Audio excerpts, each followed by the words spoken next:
Hello everyone, कैसे हैं आप लोग। आई होप आप सभी लोग अच्छे होंगे और अपने एंट्रेंस एग्जामिनेशन की प्रिपरेशन बड़े अच्छे तरीके से कर रहे होंगे। जैसा कि आप जानते हैं कि हमारे यूट्यूब चैनल लीगल एक्सपो पे previous year questions BA LLB और एलएलबी के कराए जा रहे हैं, जो सभी यूनिवर्सिटी के लिए बेनिफिशियल हैं, जो बेनिफिट करेंगे आपको। तो आपको किसी भी एग्ज़ाम देने से पहले ये ज़रूर इंश्योर कर लेना चाहिए कि आप प्रीवियस ईयर क्वेश्चन देख करके जाएं कि कैसे क्वेश्चन उस एग्ज़ाम में आते हैं, फिर उसी अकॉर्डिंग आप अपनी पढ़ाई को उस डायरेक्शन में ले जाएं। तो चलिए 120 नंबर क्वेश्चन तक हम लोग ने डिस्कस कर लिया था। आज जो स्टार्ट करेंगे हम लोग वो करेंगे 121 यानी 121 नंबर के क्वेश्चन से। कह रहा है कि which of the writ calls upon the holder of public to show the court under what authority he is holding. अब कह रहा है कि ऐसा कौन सा रिट है जो ये कहता है कि पब्लिक ऑफिस को कि आओ भाई तुम अपनी अथॉरिटी शो करो कि किस अथॉरिटी से तुम इस पोस्ट पे हो या अपना काम परफॉर्म कर रहे हो। आपको एंट्रेंस एग्जाम में जाने से पहले सारे रिट्स और उसका मीनिंग क्या है ये ज़रूर जानना चाहिए। ठीक है, तो चलो इसका आंसर देख लेते हैं। ये है क्यू वारंटो। क्यू वारंटो का मतलब होता है बाय व्हाट अथॉरिटी। ये पब्लिक ऑफिस के लिए पूछा जाता है, भाई आप जिस पोस्ट पे हो या आपने जो काम किया है वो किस अथॉरिटी के रहते हुए किया है, कौन सी अथॉरिटी आपके पास है। तो क्यू वारंटो मतलब क्या होता है, बाय व्हाट अथॉरिटी। चलिए नेक्स्ट नंबर का क्वेश्चन क्या कह रहा है कि which is the constitutional provision relevant to solving question of repugnancy between central law, ठीक है ना, एंड द स्टेट लॉ के बीच में अगर रीपग्नेंसी आ रही है तो कौन सा ऐसा कॉन्स्टिट्यूशनल प्रोविजन है जो इस क्वेश्चन को सॉल्व करता है। अगर कोई भी रीपग्नेंसी आ जा रही है सेंट्रल लॉ और स्टेट लॉ के बीच में, ठीक है, तो वो है 254। नेक्स्ट क्वेश्चन आपका कह रहा है 123 नंबर का, इन विच case of Supreme Court let down that the creamy layer has to excluded from the backward classes। तो किस सुप्रीम कोर्ट के जजमेंट में ये कहा गया कि क्रीमी लेयर जो ओबीसी होते हैं बैकवर्ड क्लासेस को उनको रिजर्वेशन से एक्सक्लूड करा जाएगा। तो वो बोला गया इंदिरा स्वामी वर्सेस यूनियन ऑफ इंडिया में। ठीक है, चलो 124 नंबर का क्वेश्चन क्या कह रहा है कि article 19 clause 1 sub clause B guarantee to the citizen of India right to, क्या करता है ये, तो right to assemble peacefully and without arm जो है वो 19 क्लॉज बी जो है सब क्लॉज बी वो बात करता है कि अगर आपके पास फ्रीडम है तो फ्रीडम कैसी होनी चाहिए 19(1) में, असेंबल होने की, शांति तरीके से एकत्रित होने की एक जगह, लेकिन बिना किसी आर्म के। ठीक है, चलो आर्म मतलब हथियार।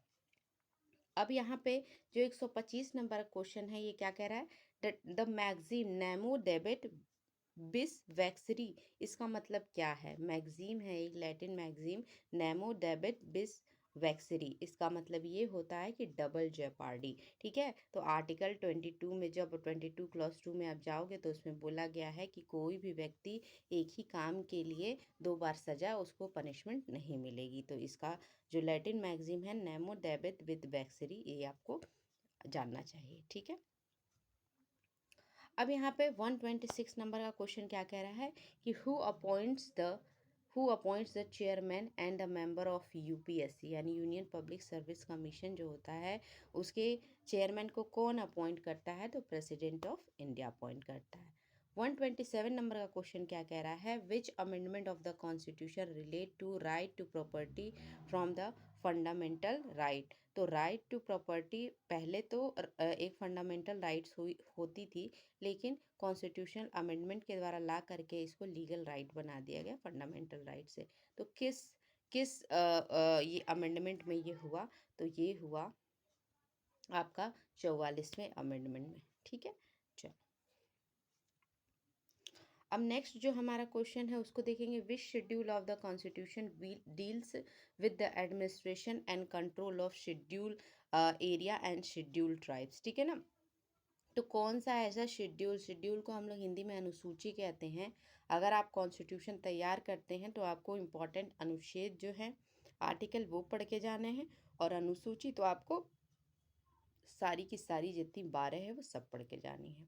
तो कौन सी ऐसी अनुसूची है, कौन सा शेड्यूल है जो शेड्यूल एरियाज और शेड्यूल ट्राइबल्स के बारे में जो है वो बात करती है, वो है 5वां शेड्यूल। ओके, चलो 129 नंबर का क्वेश्चन क्या कह रहा है कि which of the following article remain suspended during the proclamation of emergency, article 358। अब कह रहा है कि कौन सी ऐसा आपका फंडामेंटल राइट्स होता है या कौन सा ऐसा आर्टिकल होता है जो जब इमरजेंसी लगता है तब क्या होता है, सस्पेंड रहता है। तो आर्टिकल 19 जो है वो क्या होता है, पूरी तरह से सस्पेंड रहता है। बाकी आर्टिकल 21 जो है वो सस्पेंड नहीं रहता है, ठीक है। 14 भी किसी किसी में नहीं रहता, लेकिन पूरी तरह से जो 358 बोलता है आर्टिकल, तो कि 19 आर्टिकल 19 जो है वो पूरी तरह से सस्पेंड रहेगा during the emergency. Okay, next question अब हम लोग देखेंगे। नेक्स्ट क्वेश्चन क्या कह रहा है कि विच committee recommended for the inclusion of fundamental duties in the constitution. आप जानते हो कि जो भी मौलिक कर्तव्य है या फंडामेंटल ड्यूटी है, ये शुरू में जब कॉन्स्टिट्यूशन बना तब ये इंक्लूड नहीं किए गए थे, बाद में ये इंक्लूड किया गया। तो किस कमेटी के रिकमेंडेशन या किस समिति के रिकमेंडेशन से किया गया, यही आपको बताना है। तो स्वर्ण सिंह समिति, ठीक है। चलो, ये तो आसान सा क्वेश्चन था, ये आप सभी को पता होगा। नेक्स्ट जो क्वेश्चन कह रहा है कि who makes rule to determine the condition of service and tenure of the election commissioner. तो जो आप जानते हैं इलेक्शन कमिश्नर होते हैं, इनकी कितनी सर्विस होगी, ठीक है, इनका क्या टेन्योर कार्यकाल होगा, ये कौन डिसाइड करता है या कौन रूल बनाता है। तो president subject to the law made by the parliament, president करते हैं, बनाते हैं, ठीक है, लेकिन पार्लियामेंट के वो सब्जेक्ट होते हैं। मतलब पार्लियामेंट जैसा बनाएगा रूल रेगुलेशन, उसको पारित करवा देंगे कौन, प्रेसिडेंट, और उस अकॉर्डिंग ही इलेक्शन कमीशन का सर्विस और टेन्योर डिसाइड होगा। चलो, 132 नंबर क्वेश्चन क्या कह रहा है कि the original jurisdiction of supreme court, original jurisdiction of supreme court की जो बात होती है वो बात होती है आर्टिकल 131 में, ठीक है, 131 में। नेक्स्ट जो क्वेश्चन कह रहा है कि which of the following is not state with the meaning of article 12। अब आपसे क्वेश्चन पूछ सकता है कि स्टेट की मीनिंग हमारे इंडियन कॉन्स्टिट्यूशन में कहाँ दी गई है, तो आर्टिकल 12 में दी गई है। अब क्वेश्चन पूछ रहा है कि इसमें से कौन सा स्टेट नहीं है, ठीक है। तो ये जो national council for educational research and training है ना, ये नहीं है स्टेट।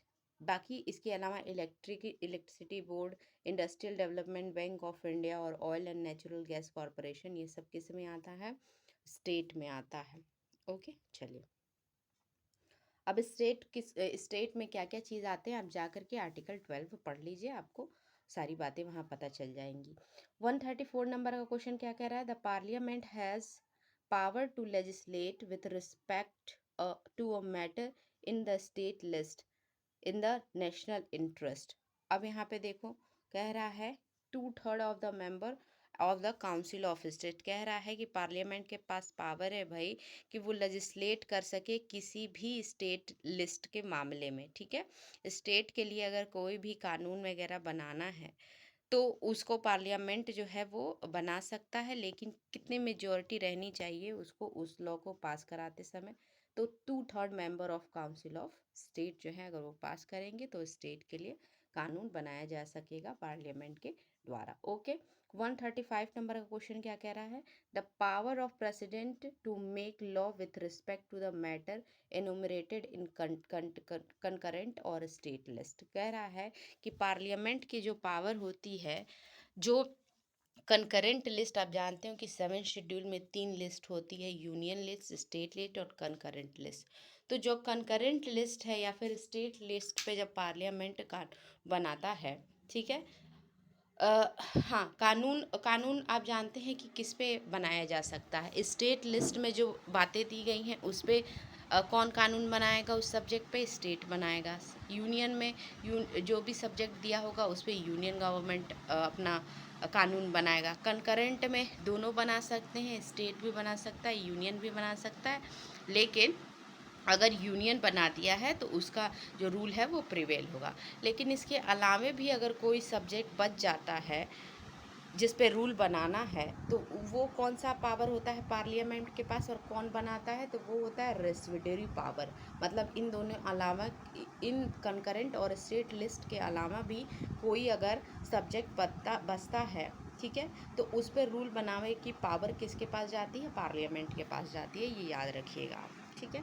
चलो 136 नंबर का क्वेश्चन क्या कह रहा है कि possession of material of a material object is called. तो पोजेशन जो होता है मटेरियल जिसको आप टच कर सकते हो, ठीक है, ऐसे चीज़ के पोजीशन को हम लोग क्या कहते हैं, तो कॉर्पोरियल पोजीशन, कॉर्पोरियल पोजीशन, ठीक है। इनकॉर्पोरियल पोजीशन क्या होता है, जिसको आप टच नहीं कर सकते, जैसे कि ट्रेडमार्क, पेटेंट, इन सब का पोजीशन इनकॉर्पोरियल पोजीशन, ठीक है। चलो 137 नंबर का क्वेश्चन क्या कह रहा है, animus possidendi is an essential element of possession according to. तो एनिमस पॉसिडेंडी जो है एक इसेंशियल तत्व है, महत्वपूर्ण तत्व है पोजीशन का, ठीक है, स्वामित्व का, किसके अकॉर्डिंग, कौन ये बोला था, तो ये बोले थे सेवेंगी, ठीक है ना। चलो 138 नंबर का क्वेश्चन क्या कह रहा है, the dispute regarding the election of president are decided by. अगर ऐसा डिस्प्यूट हो जाता है, विवाद होता है कि प्रेसिडेंट का इलेक्शन ढंग से नहीं हुआ या उसमें कुछ घपलाबाजी हुई है, तो उसको सॉल्व करने का किसके पास पावर है, ठीक है, या रिजॉल्व करने का, तो वो सुप्रीम कोर्ट के पास है, ऑनरेबल सुप्रीम कोर्ट के पास। अब 139 नंबर का क्वेश्चन कह रहा है कि ownership of copyright and goodwill business, ये क्या है, मैंने पहले ही बता दिया है, इनकॉर्पोरियल है, ठीक है, इनकॉर्पोरियल है। अब 140 नंबर का क्वेश्चन क्या कह रहा है कि which one of the following statement is correct. अब इसमें से कौन सा करेक्ट है, तो आप जो करेक्ट है वो पढ़ लो कि both corpus possessionis and animus domini are required the valid possession. अब 141 नंबर का क्वेश्चन क्या कह रहा है कि a person is any being whom the law regards as capable of rights and duties। This statement, ये स्टेटमेंट किसके द्वारा बोला गया कि कोई भी अगर पर्सन है तो उसके पास वो कैपेबल होगा कोई राइट रखने का और उसकी ड्यूटी भी कुछ होगी। ये स्टेटमेंट जॉन साल्मन ने बोला था, ठीक है। चलो अब 142 नंबर का क्वेश्चन क्या कह रहा है, the binding nature of president establish by. तो बाइंडिंग नेचर का जो प्रेसिडेंट है वो किसके द्वारा इस्टेब्लिश किया गया, किस मैगजीन के द्वारा, तो स्टेयर डिसीज के द्वारा, ठीक है। रेस जुडिकाटा, ऑबिटर डिक्टा, ये सब क्या होता है, इसका मीनिंग आप कमेंट सेक्शन में लिखोगे। 143 नंबर का क्वेश्चन क्या कह रहा है, the oath of the office to the president is administered by. तो ओथ जो होता है प्रेसिडेंट की वो किसके द्वारा जो है वो करवाया जाता है, तो चीफ जस्टिस ऑफ इंडिया के द्वारा। 144 नंबर का क्वेश्चन क्या कह रहा है बच्चों, विच of the following is not a chief from the subordinate legislation. कौन इसमें से मुख्य जो है सबऑर्डिनेट लेगिस्लेशन नहीं है, तो judicial legislation by way of judgment, ये कोई सबऑर्डिनेट लेजिस्लेशन नहीं है। बाकी कॉलोनियल लेजिस्लेशन, एग्जीक्यूटिव लेजिस्लेशन और म्यूनसिपल लेजिस्लेशन एक सबऑर्डिनेट लेजिस्लेशन है, ठीक है। चलो 145 नंबर का क्वेश्चन क्या कह रहा है, according to Salmond supreme legislation refer. Supreme legislation का मतलब क्या है, तो law made by the parliament को ही हम लोग सुप्रीम लेगिस्लेशन कहते हैं। अब यहाँ पे देखो प्रिंसिपल और फैक्चुअल बेसिस क्वेश्चन आ गया, कह रहा है कि a citizen is expected to take reasonable duty of care while driving car on road not to cause injury. अब कह रहा है किसी भी पर्सन से ये उम्मीद किया जाता है कि वो रिजनेबल मैनर में ड्यू केयर के साथ कार चलाए और किसी को इंजरी ना पहुंचाए, ठीक है। ये हो गया प्रिंसिपल। फैक्ट क्या कह रहा है कि ए एक ओनर है कार का, ठीक है ना, और ये अपने मित्र जो है फ्रेंड बी से बोलता है कि भाई तुम मेरा कार लेके चलो ना मेरे ऑफिस में, छोड़ देना मुझे और फिर वहाँ से वापस आ जाना तुम। लेकिन जैसे ही बी जो है ड्राइव करता रहता है और ये उसमें बैठा रहता है, एक कार का ओनर है, वैसे ही बी जाकर के ऑफिस के पास एक को जो है वो इंजर्ड कर देता है, ठीक है, पी को इंजर्ड कर देता है। ठीक है। लेकिन पी क्या करता है, पी शू कर देता है ए को, पी केस कर देता है ए पे, हालांकि ए कार नहीं चला रहा था, बी कार चला रहा था। तो क्या विच of the following is correct कह रहा है, तो क्या इसमें से करेक्ट होगा, क्या जो पी ने ए पे केस किया है वो सही होगा या नहीं, ये तुम बताओ। तो आप एक कॉन्सेप्ट जानते होगे वाइकेरियस लायबिलिटी का डॉट में, तो ये चीज़ वहाँ लगेगी। तो क्या कह रहा है, एज बी वाज ड्राइविंग, क्योंकि बी जो है वो ए के अथॉरिटी के अंडर वो ड्राइव कर रहा था, इसीलिए यहाँ के पी के इंजरी के लिए ए लाइबल होगा, और पी रेमेडी पाएगा किससे, ए से। ओके चलो 147 नंबर का क्वेश्चन क्या कह रहा है, असर्शन है, असर्शन रीजनिंग का क्वेश्चन है। Master is liable for the wrong committed by servant, तो जो मास्टर होता है वो लाइबल होता है, जिम्मेदार होता है अपने सर्वेंट के गलत काम करने के लिए, ठीक है। रीज़न क्यों है कि servant act on the behalf of the master, reason ये है कि सर्वेंट अपने मास्टर के बिहाफ पे, उनके इंस्ट्रक्शन पे काम कर रहा है। तो दोनों ऑप्शन इसमें सही है, both A and true and R is the correct explanation of A, ठीक है। चलो नेक्स्ट जो है 148 नंबर का क्वेश्चन कह रहा है, इग्नोरेंसिया जूरिस नन एक्सक्यूसेट, मतलब ignorance of law is no excuse. Ignorance of fact का आप एक्सक्यूज़ दे सकते हो कि मुझे ये फैक्ट नहीं पता था, लेकिन आप ये कह दो कि मुझे ये लॉ नहीं पता था, ये कहीं से एक्सक्यूज़ नहीं है, ठीक है ना। अब यहाँ पे देखो बेटा, ये क्या कह रहा है, fact दविड David, a Australian national, has visited Ranthambore National Park located in northern India and was told by him endangered species is permissible under Indian laws. Being ignorant about the Indian law and believing on the advice of others, he hunted the buck. ठीक है, black buck. The police later arrested David on the charge of killing an endangered species. David informed the police that he had no knowledge about the Indian law, ठीक है ना। अब यहाँ पे David नाम का एक व्यक्ति है जो ऑस्ट्रेलिया का रहने वाला है, यहाँ रंथमबोर पार्क में, नेशनल पार्क में आता है, और वहाँ ये समझ करके कि ये इंडेंजर्ड स्पीसीज़ जो भी है ब्लैक बैक, इसको हम मार सकते हैं, ये बिलीव करके मार देता है, और उसको पुलिस बाद में पकड़ के लाती है। तो डेविड जो है वो बोलता है मुझे नहीं पता था कि ये इंडियन लॉ में मना है, ठीक है।